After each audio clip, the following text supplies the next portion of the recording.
On May 3rd, 2015, former Channel Awesome producer the Blockbuster Buster uploaded his review of Inspector Gadget, a live-action film adaptation of the cartoon series of the same name, released by Disney in 1999. The video was only available for 3 months before Blip infamously shut down and has been lost ever since, until now. Special thanks to Reddit user Durabronze, who upon seeing my post about it on Lost Media, was able to find a working copy of the video on the Internet Archive. I've waited 7 years for the video to resurface, and now, here it is for your viewing pleasure. Thank you, and enjoy. And now, our feature presentation.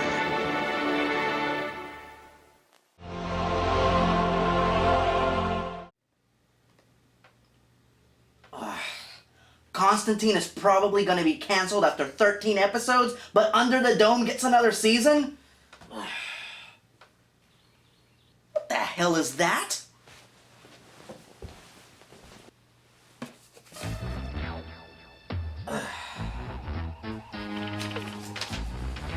E-Rock, your mission, if you choose to accept it, is to bust the Inspector Gadget movie. I'm always on duty.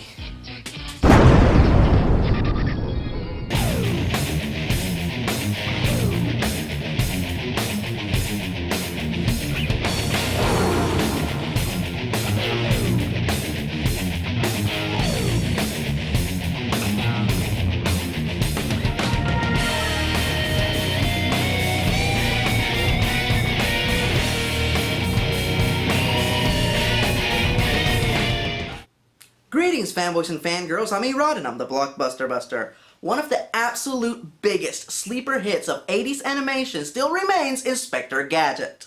Purposely intended to be a cross between Inspector Clouseau and Dynomutt, Gadget was an incompetent secret agent who, for unexplained reasons, was equipped with all manner of mechanical devices, which were almost as ineffective as Gadget himself. His personality was purposely based on the equally incompetent secret agent Maxwell Smart, played by Don Adams in the popular comedy series Get Smart. Because, Dr. Kruger, you happen to be outnumbered. How do you figure that? You are 3, we are 3. Yes, but he's so small he's no match for Larrabee here. She's a woman. Chief, I think you're outnumbered. Gadget's mission was to foil the plans of an evil organization known as MAD, which was ran by his arch-nemesis, the nefarious and mysterious Dr. Claw. I'll get you next time, Gadget. Next time.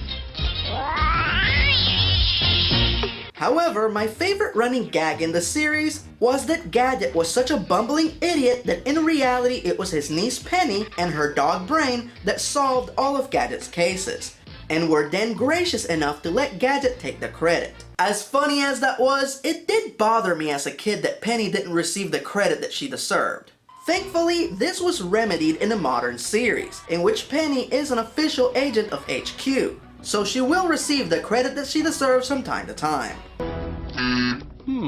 Security card isn't working. I think that's your gym card. Ah, that would explain it. And that's a credit card, coffee club card, that's a picture of a sailboat, that's a cracker. Not only was the original series hilarious and inventive, but it had an amazing cast. Cree Summer as Penny, Maurice LaMarche as Chief Quimby, Frank Welker as Brain, Mad Cat, and Dr. Claw, and believe it or not, originally they casted the golden voice, Gary Owens, as Inspector Gadget, but he was quickly replaced by the very man who inspired the character, Don Adams. Well, Chief, you know me. I'm always on duty. That's right, Maxwell Smart was Inspector Gadget. And then Disney made a live-action version. Ugh. God. So our movie begins with a very obvious dream sequence, in which Matthew Broderick saves some children from an out-of-control bus. Not sure what this has to do with Inspector Gadget. So Matthew wakes up in the middle of being thanked by a beautiful woman. And look, it's the same joke from The Mask. I'm just a baby in this business of love. Tina, come on. We can't. Milo. Oh, by the way, interesting fact. The actress that plays the woman that was kissing Matthew Broderick in the dream, you know, Jolie Fisher, she actually was in The Mask. Stanley, you are the nicest guy. If that was a dumb inside joke, it was a really dumb inside joke. So Matthew lives with his niece. Having another Hero Cop dream, Uncle John. Dawn! I'm sorry. Bad Buffy memories. Mom! The fact of the matter is that Michelle Trachtenberg is a great actor, and I'm sure she'll be great in this movie. Parents come to school. Whose idea was that anyway? But if it's important to you, Penny. She's Penny? Oh, that's perfect! After all, Michelle Trachtenberg was Harriet the Spy, so I'm sure she'll do a great job playing... Wait a minute. If Michelle Trachtenberg is Penny, and that dog is Brain, then that means that Matthew Broderick is...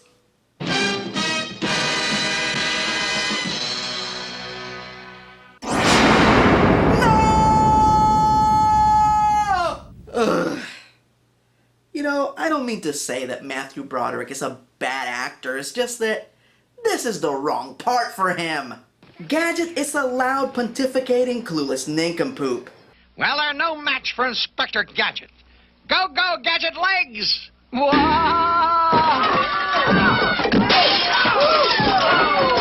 Guys like John Lithgow and Christopher Lloyd would have been perfect for this, as they are the masters of sounding like they know what they're talking about, even when it's obvious that they don't.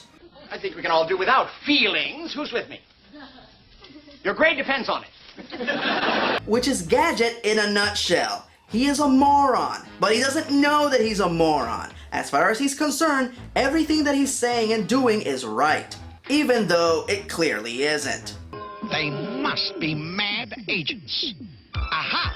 Found you. You're both under arrest. Don't try to fool me with this phony beard. Matthew Broderick, on the other hand, plays him like an introverted whoopee. His version constantly doubts himself and has no confidence. I just didn't want to embarrass you with your friends. That's not even close to... Hey, Erod! What are you doing here? I always show up every time you review something the Nostalgia Critic has reviewed already. No, that's not true. You weren't there for my 1998 Avengers review. By the way, you notice anything weird about that dream sequence? Hey,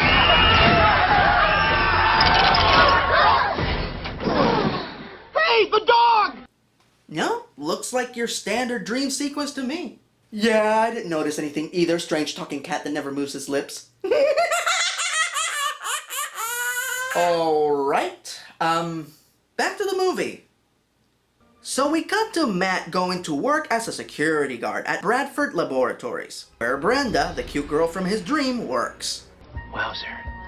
It's not Wowzer, it's Wowzers! Wowzers! We're only 5 minutes into the movie, and they already got the characterization of Gadget wrong, as well as his catchphrase. So Brenda works as her father's assistant, who is the man who invented gadgets, Professor Bradford. Wait a minute! That's not the name of the guy that gave Gadget his gadgets. In the cartoon, it has always been Professor Von Slickstein. Or Stain, depending which cartoon you're watching. Suddenly, Dr. Claw shows up to steal Professor Bradford's prototype. Using BattleBots? Get ready for some mechanical mayhem as the Silence of the Clams plays footsie with Bradford's prototype tonight on BattleBots. With the prototype in tow, get it? Tow? Cause he stole a foot? Sorry. Dr. Claw makes a run for it, and Matthew chases after him. And they showed his face? They showed Dr. Claw's face. Okay, Dr. Claw has 2 character traits. Number 1, he's evil. Number 2, they never show his face! Ah!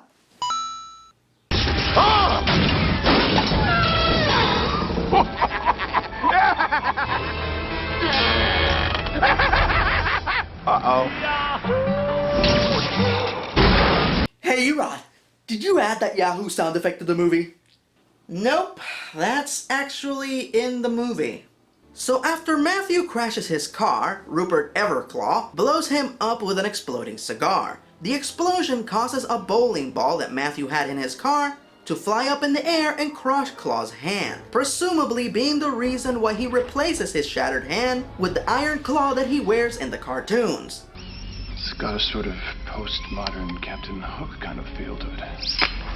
And very diabolical. That is not the claw that he wears in the cartoons.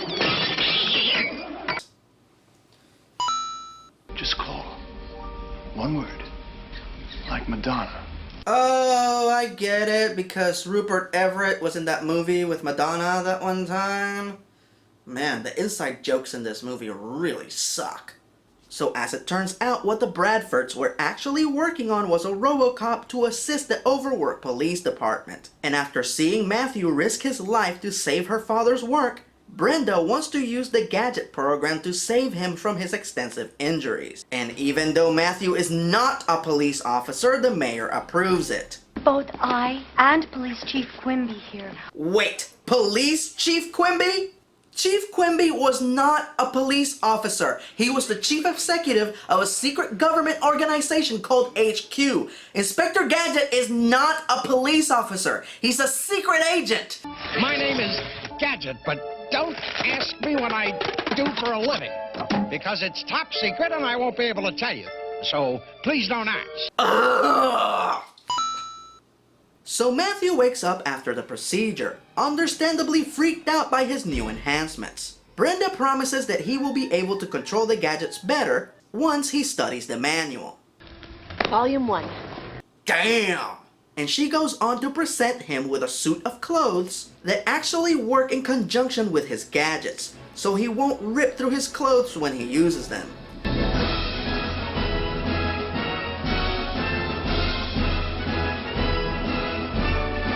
Oh, damn it! The Gadget suit is not beige and brown, it's gray. It has always been gray. My old uniform. They made it gray so he wouldn't look like an Inspector Clouseau ripoff. So Brenda trains Matthew to use the gadgets. Let's say there were two guys trying to rob a jewelry store, and you wanted to trip them up. What would you do? Okay, let me think. Hey Erod, did you add the Jeopardy theme? No, I did not add the Jeopardy theme. Go Gadget oil slick. That's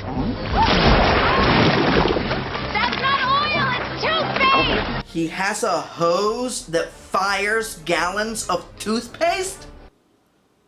How is that gonna help him fight crime? Ugh. Does everything in this movie have something in it that is either relentlessly annoying or yet another thing that they didn't adapt properly from the cartoon? I've got something special to show you. Ta-da! The Gadget Mobile.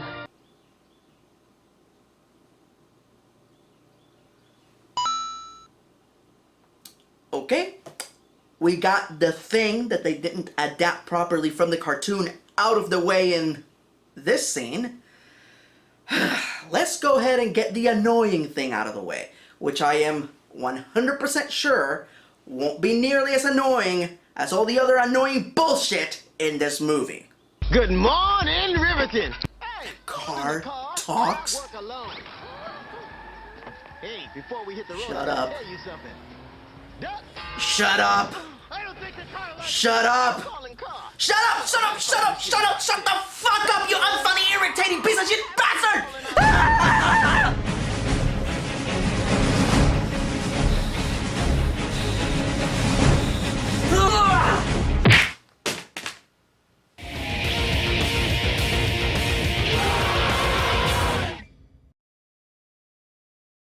In an effort to find out who killed Professor Bradford and stole the Gadget prototype, Matthew goes through the evidence and wait, hold on. He doesn't have to go through any evidence or do any kind of investigating to find out who committed those crimes. He saw Dr. Claw's face when he threw the exploding cigar at him.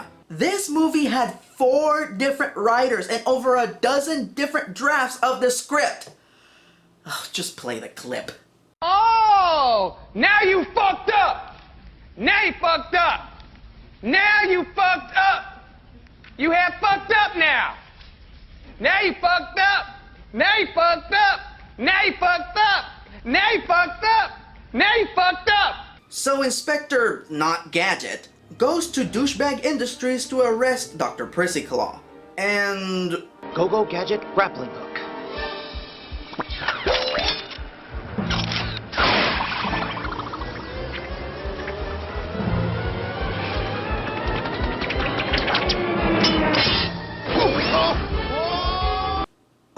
Why didn't you just use the front door? You have evidence that incriminates him.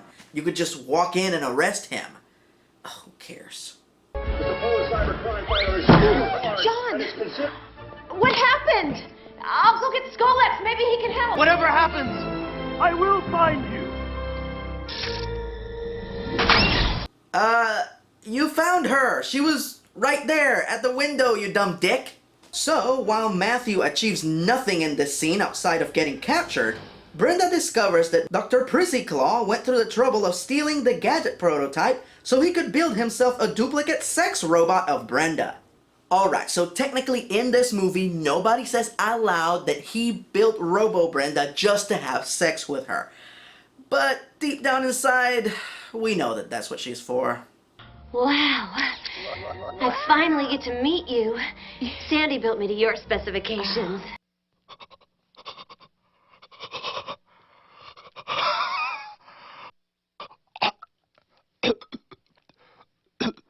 In traditional supervillain fashion, Dr. Prissy-Claw reveals his plan to Matthew, while he has him captive. Apparently, he plans to use Bradford's technology to build robotic soldiers to sell to the military. But first, he has to discredit the Bradfords by sending an evil duplicate Gadget to run amok and destroy the city. But you'll never get away with it.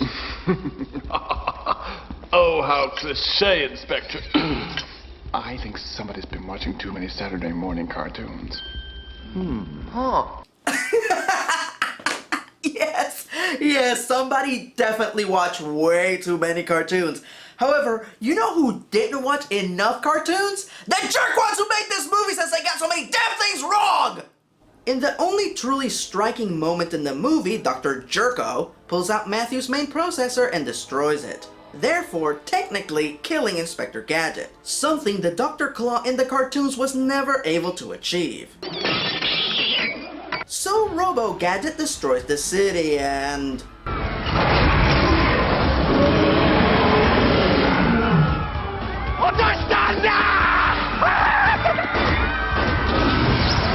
Oh, I get it, because Matthew Broderick was in the shitty 90s Godzilla movie. Yeah, please stop doing inside jokes. You really suck at it! Riverton?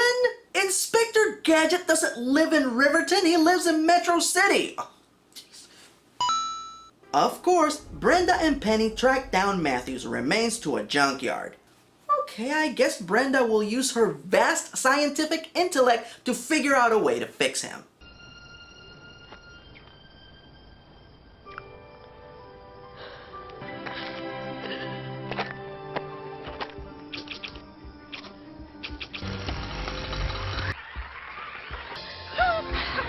Brenda, this is getting pretty silly.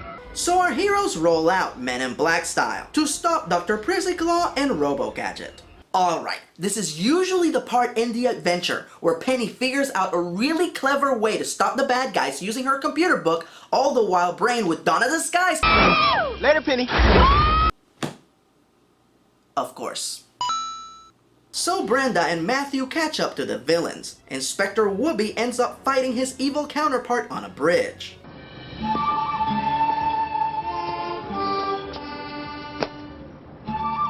You know how to dance, don't you? Hey Rod, did you? No, I did not put in the good, the bad, and the ugly theme. Damn it, movie, stop doing my job for me! Meanwhile, all Brenda achieves is getting taken hostage by the most effeminate man ever. So we cut to the other two. Wait, how the hell did they get up? Oh, who cares? Go Gadget oil slick. Toothpaste. Oh, I see. That's why he had the hose that shoots toothpaste. To waste our fucking time. Got it. Hey, Rod, you know what I just realized? This scene essentially is just Matthew Broderick talking to himself. Yeah, that's really weird. It is! Mira, papi. Who are you talking to? Oh, I was, nobody. Talking to yourself? Mira, coño, that's weird, man. Yeah, weird. Right. Whatever, pendejo. I wanna go talk to Nerlinger. Yeah, you go do that. So our evenly matched combatants do battle. But of course, there's only one way to defeat an evil duplicate. Andy! Where's the melon, man? Come on, Uncle! Hey, don't touch that. Now, all that's left is for Matthew to catch up with Dr. Prissy-Claw, who's trying to get away with Linda on his helicopter.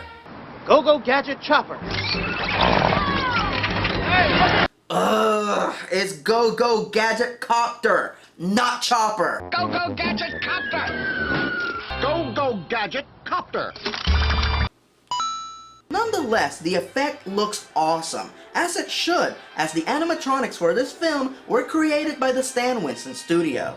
So Matthew catches up with Dr. Prissy-Claw, and in true Gadget fashion, his gadgets get destroyed, and he accidentally ends up hanging by the helicopter's landing skid. I'm working on it! Go Gadget Pen? What is he going to do?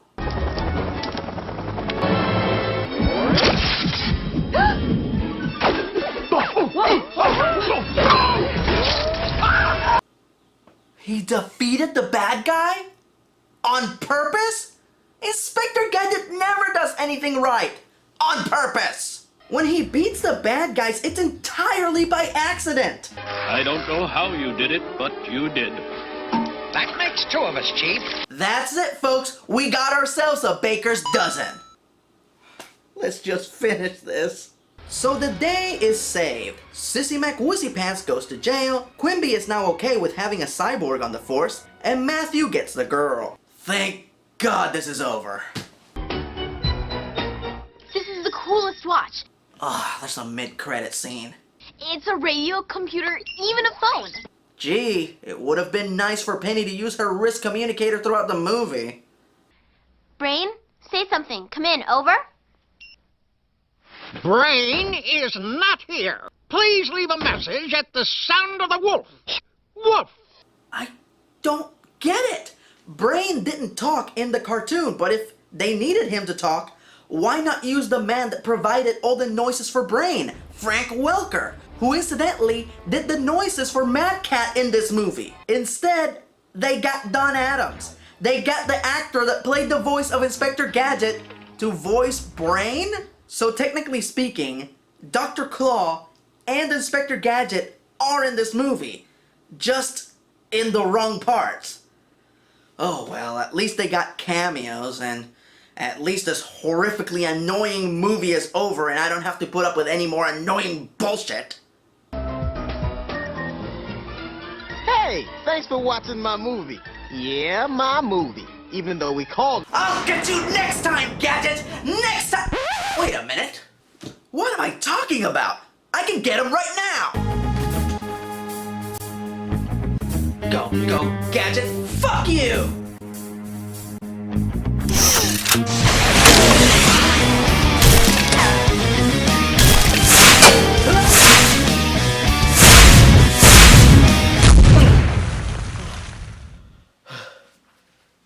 Well, that takes care of that.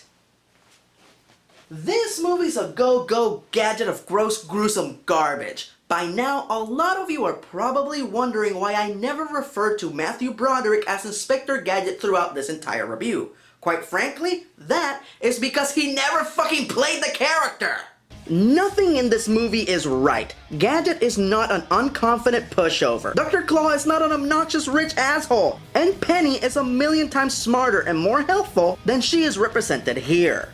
They got nothing right, not even the catchphrase. Wowzer! This is a textbook example of the filmmakers not giving a shit about the source material and doing whatever the hell they want with the franchise. And while this movie had one of the most disastrous and embarrassing test screenings in film history, it unfortunately went on to be a moderate success. My recommendation is to stick to the original animated series. It's silly, but fun.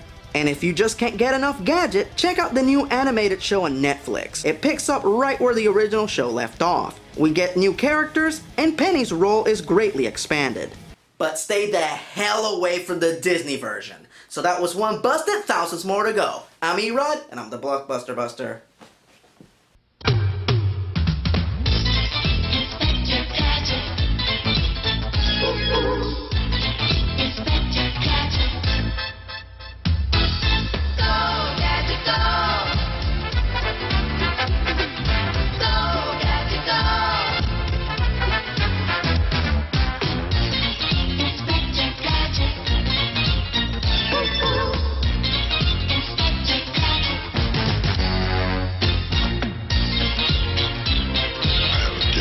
Next time, Gadget. Next time.